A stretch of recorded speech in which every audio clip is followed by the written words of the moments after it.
It's go time. Hey Bryan, how's it going? It's going good. Happy Halloween. Happy Halloween. I feel like I'm gonna have to move my production schedule up here so this makes sense to people. I love it. It is Wednesday before Halloween, so you are appropriately attired for this recording.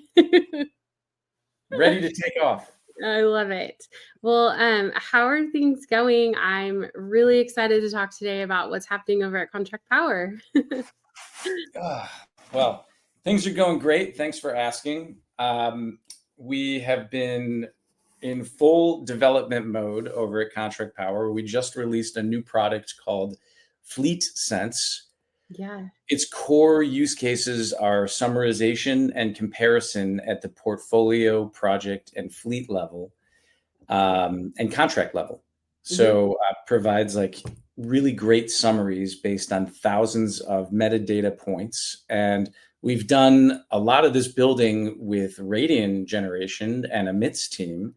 And they have had so much feedback into the product, and we're really, really excited about launching it.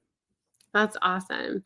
Well, there's a lot of cool things happening at Contract Power, and I think a lot of that comes from all of your experience. You've spent a lot of years in asset management, EDF, and Clearway. Talk to us about how you've shaped your vision for Contract Power and kind of how you got here, and tell us the story.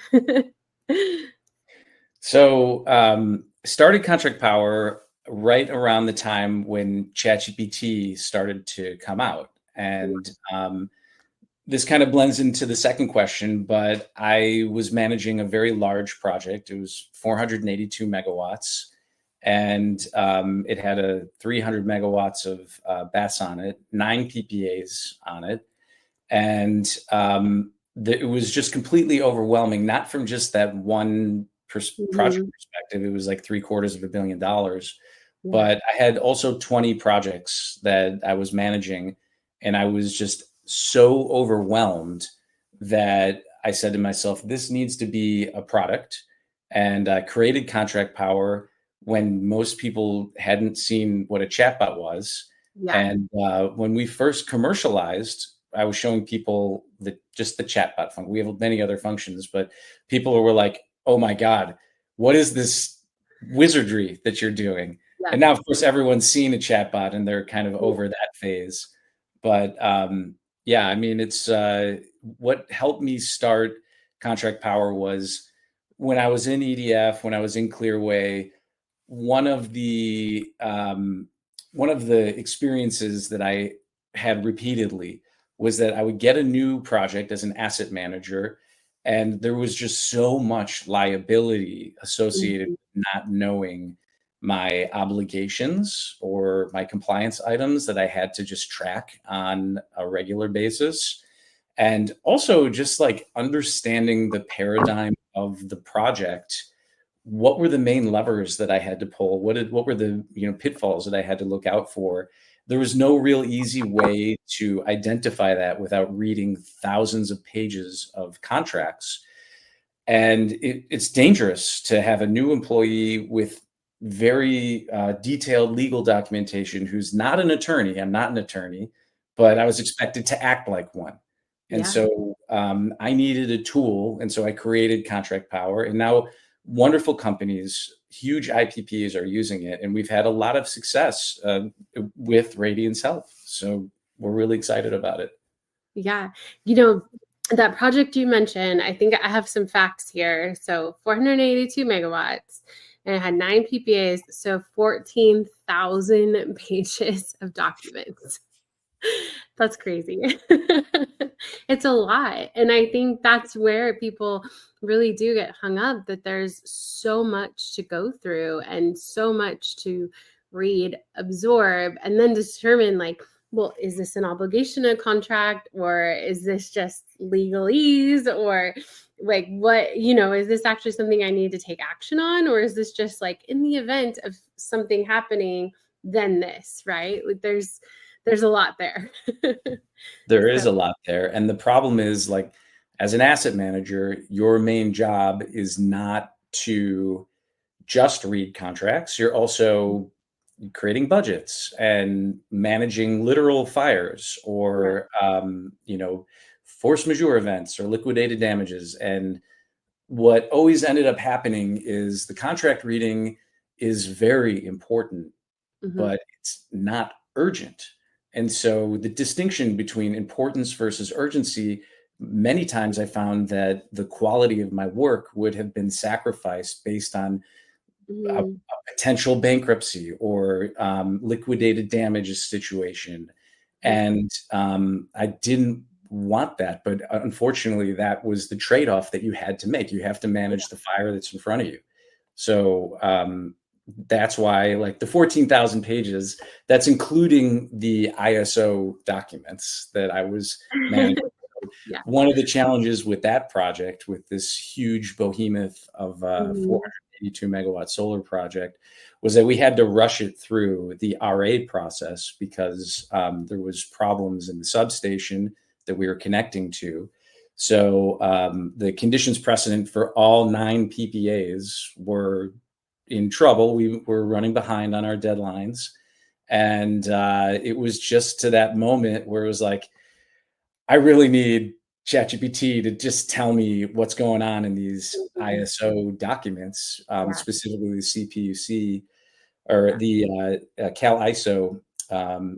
and was just trying to figure out ways to rush it through the CPUC and achieve RA so we can achieve our conditions precedent obligations. And I got to tell you, I mean, I I needed something like contract power. We track ISO obligations and BPMs now because of that experience, Yeah.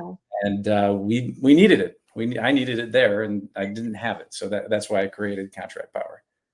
Love it. I spend my days surrounded by asset managers. You do too. And being an asset, you previously being an asset manager, I think, I mean, this is the thing that we talk about all the time. Like, right, is tracking your contractual obligations and the regulatory obligations is just probably like the most challenging thing because the fires are so loud, right? Like you're trying to hit these performance guarantees, you're trying to handle the financial obligations, right? Like you're trying to manage an O&M and do all this stuff. And then it's like, that's like the side job, right? Is like the regulatory framework and getting things done, following that, and not missing things, I think is definitely where there's a lot of heartburn. And I think a lot of keeping people up at night. So, Yeah, I mean, I think the Cal ISO BPMs and tariffs are something like 6,000 pages in aggregate. If you yeah, look at PJM, that's 8,000 pages yeah, in aggregate. And like, your company may spring for a consultant to help you get through it, but sometimes it's like, hey, you're on your own, kid. Have fun. And you're yeah, sitting there just going through like, what is resource adequacy? I just learned about this. Like, I'm not an expert yet. It's on yeah, me to foster it through. Like, right. Yeah, there's a lot of liability there. there is definitely. It's interesting because I think there's a lot of contractual obligations that are really similar, like project to project, right? Where you're like, okay, like I have a FERC LGIA, and and so there's like standard obligations, and it's like 90% of those IAs, interconnection agreements, are going to look and feel a certain way. But then you have these other ones where every once in a while someone negotiated something weird, and then you have this like deviation from what you're used to seeing. And I think that's hard because you're missing that where you're like, okay, this is just a normal FERC LGIA. Like, we're good. I'm going to work on the fires. I'm not going to read this IA right now in detail because, right. And then you find yourself in a bind. So, Yeah, no, that's an interesting point. And some of the predecessors to contract power, like ThoughtTrace, for example, used something called machine learning, which yeah. is a form of AI, but it needs to see a lot of documents and it Hmm. needs to have those like one-offs in order for it to pick up on the Hmm. strangeness in those contracts. But with generative AI, it's a very flexible tool that, given the right prompting and given the right method of data extraction, then it's very good at picking up all the randomness. Yeah. I love that. So, I think it's really cool to see an actual real life AI, tool and like actually see it in real life actually happening. I think, 20 years ago when I started the industry and I was responsible for regulatory compliance, it was like, printed out copies of contracts and highlighting and looking for regulatory obligations and sitting there reading them. And Writing you're always notes like, in the margin. yeah. And you're like, oh God, like there has to be an easier way. Right. So, okay. And then you had like, I don't know, maybe 4 years ago for me personally, like in my journey with AI, that started percolating more and more, right? And then 2 years ago, our CEO was like, okay, like this is where we're headed, and you need to wrap your head around it, and you need to like figure it out, right? And so now I'm in this place where it doesn't scare me anymore, and I see these amazing tools, and I'm like, this is awesome. Like, want to bring this into my day-to-day work environment all of the time. So I think one of the things that I hear a lot about is like, how do you handle it though in such a like high stakes environment, right? Like there's, LDs, $1 million of LDs, there's regulatory requirements, like, there's, okay, this might be extreme, but like it's truly like letter of the law. Like there are some contractual obligations, regulatory obligations. If you don't follow them, like they'll turn your plant offline. I mean, like that, or you're facing fines and things like that. So like how do you balance that like innovation, like the trust, right? Like when we're in this environment, like how do you talk through people with that and get people comfortable with AI there? It's a solid question because we opened up this discussion with just the basic chatbot use case. And many companies out there have Copilot or something similar to it, Mhm. but are often frustrated with it. And that's why they come to Contract Powers, because it's not specific enough to do what they need. And with Clause Sense, for example, we use Gemini, we use GPT for our base AI model, but the way we use it and the method that we use to extract that data is different than semantic search, which is essentially a word map that when you're connecting your contract or your data to a model, it is drawing this word map. So if I'm looking for the color green in my contract and the color orange is in the contract, it'll find the color orange because it's a color. So that's the simple explanation of how semantic search works. But in a chatbot environment, that is not good enough to identify compliance items, because what is a compliance item? It's very broad and Yeah. it can have a lot of different meanings. It's a chameleon. Yeah. So the way that we operate is we break down the contract into much smaller pieces and have a very elaborate understanding of what these compliance items are. And not only that, but you as the user, you want to see it structured in a way that's clear and that's can give you confidence that what you've extracted is actually accurate. So we create a human in the loop verification, not only in Clause Sense, but also in our new product Fleet Sense, where we socialize we know that chatbots hallucinate and make mistakes. All LLMs do that. So we Don't say socialize that. that. I don't want to believe that's true. No, I'm just It kidding. is, it's true. And that's but your base level of comparison is a human being who also omits Make information. mistakes. Yes.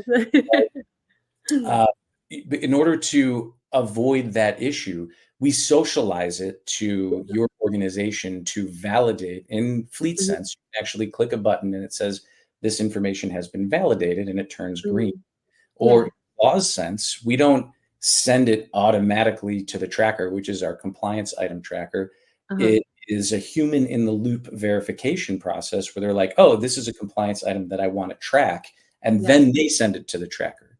And so we've designed Clause Sense to be overly extractive as opposed to pinpointing exactly what it wants. Yeah. So in that way, that's how we manage trust. That's how we manage the liability associated with these items. Got it. It's so interesting. I think I think, do you feel like kind of an off my list question here for you? Do you feel like people are getting more comfortable with AI? Like when you're talking to folks that aren't, there are people like you that are in this every day thinking about it, right? And then you have the other like kind of classic asset manager who, this isn't part of their day to day, right? Like they're not in a technology first company, right? Like they're not facing that. How are you, like, what are you feeling, resistance or excitement about AI? Like what is the tone of those conversations like?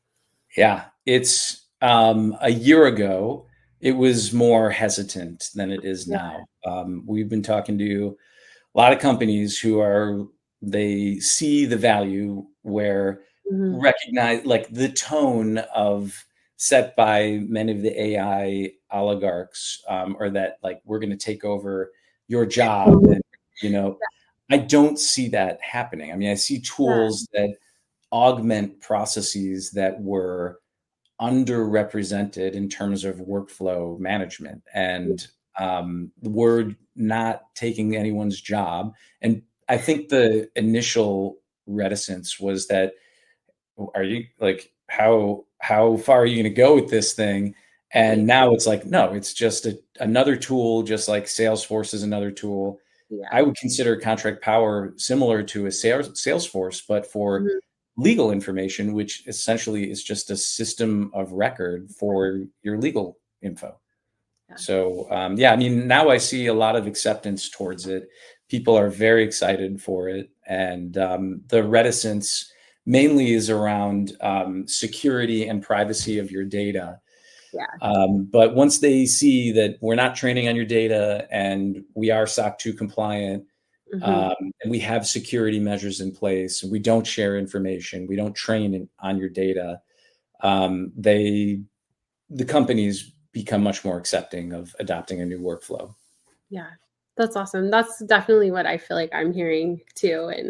And yeah, I'm spending a lot of time too working on like the large load reliability side of the house because I feel like the tone has shifted over the last year. And so now we're going to be in a situation where we need the power to now run all of these engines that we're creating on the grid. So Can I ask you a question?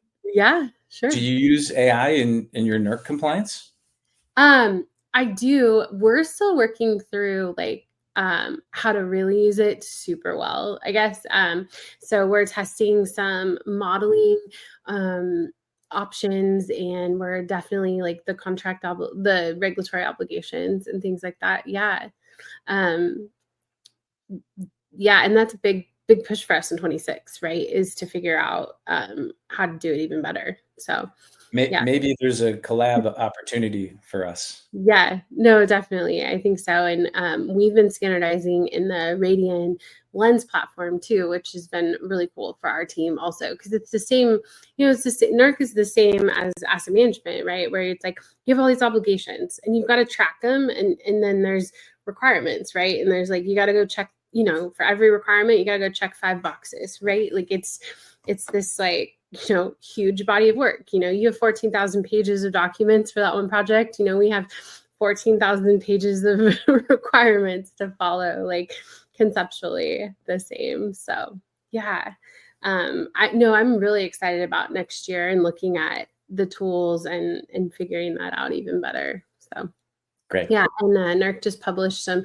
security best practices, which was really cool to see that for the industry. I think we're, same as you, like the tone has changed, right? A year ago, it was like, well, you can't put any NERC, you can't put any information into AI because you're going to compromise grid reliability, you're going to compromise security, et cetera. And I think now there's like this understanding of how it changes, right? Awesome. So, Awesome. Good to hear. yeah. Okay, so big question of the day. Looking forward, how do you see contract intelligence shaping the future of renewables, project finance, resilience, risk management? Right, like how is this going to change our future? Well, right now, I had this question asked to me on a InfoCast panel that I was in Oh, Houston last week, and I think my answer, the question was actually like, if you were to design something from scratch, what would it be? yeah. Um, and I was talking about this with my co-founder and kind of debunked my answer, but I'll give it again, which is, if I were to raise like maybe $30-40 million, what I would focus on is, I think what the future is not just isolated use cases like contract power. I think it's integration, integrating all the data together into one big pool. The problem that you would run into, and the reason why you would need to like seed stage like a $40 million company, is LLMs aren't the answer to everything. It's the application of people's intelligence plus LLMs that create scale. So, for example, with our Fleet Sense product, we extract 11,000 metadata points. And it's not just one point of data. Within that, there's many columns. So it's probably 50, 60,000 points of data that AI ascribes value to, but humans shaped the way that data is applied. So I think like what the future is the combination of these point solutions that we're all creating into a meta asset management company, something like that. It's interesting. I wonder if this, I was going to like totally share this thought off the cuff with you here, that it's kind of the same as a SCADA system in a way. Like you're saying, like, these are all the points that matter. Let's pull the data in, and then you pull it into the system. And then you still have this human element of like, you have to operate a facility and take action on it. Like it's kind of a similar structure, right? Like we've seen this before in other capacities. It's not too different from other places where we have machine intelligence driving our day-to-day, activities. Yeah. I think there's a lot of really cool things that still need to be built, but I'd see like maybe the medium term for us is combining operational intelligence plus contract intelligence. And that's why I'm very excited to be partnering with Radian, is because as an APM, you guys have the data and we can find ways to calculate the LDs or, whatever else we need to do, like automate reporting processes. And that can be done quickly with AI. Yeah, definitely. Yeah, there's a lot there. So, well, it's really exciting. I want to do this again and chat again in like February or March. And, what has changed? What are we shaping? It's moving so quickly. So I feel like there's even more to talk about. Anything I didn't scratch the surface on today that you wanted to chat about, or anything I forgot I should have asked you? Oh gosh, I'm exhausted. I'm sure our viewers are exhausted. So let me put my helmet back on and I'll blast it off back into outer space. Let's do it. To infinity and beyond. Thanks, Bryan. It was a lot of fun. Thanks a lot.